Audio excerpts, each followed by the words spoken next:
Posibleng iurong ng COMELEC ang voter registration period para sa barangay at sangguniang kabataan elections. Ibis daw na sa darating na Hulyo, tinitignan ng poll body kung pwedeng sa Oktubre na lang nila ito simulan. Yan ay para mas mapahaba pa raw ang oras ng mga magpaparehistro para sa botohan.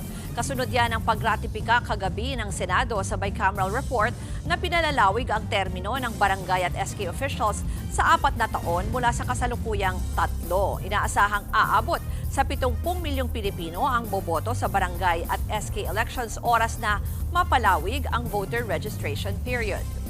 Dapat nating maintindihan na ito ay political decision at syempre hindi pa pwede makialam ang COMELEC.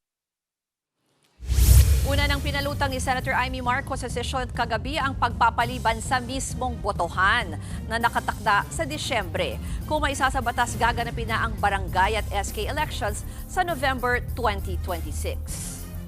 4 na taon, uupo ang ating mga barangay officials para sa termino na hindi hihigit na 3 beses in the same position.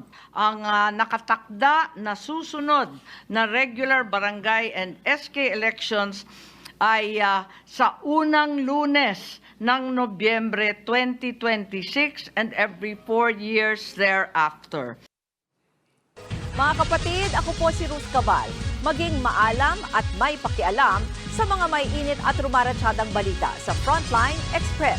Para maging updated sa balitaan, mag-subscribe lang sa social media pages ng News 5.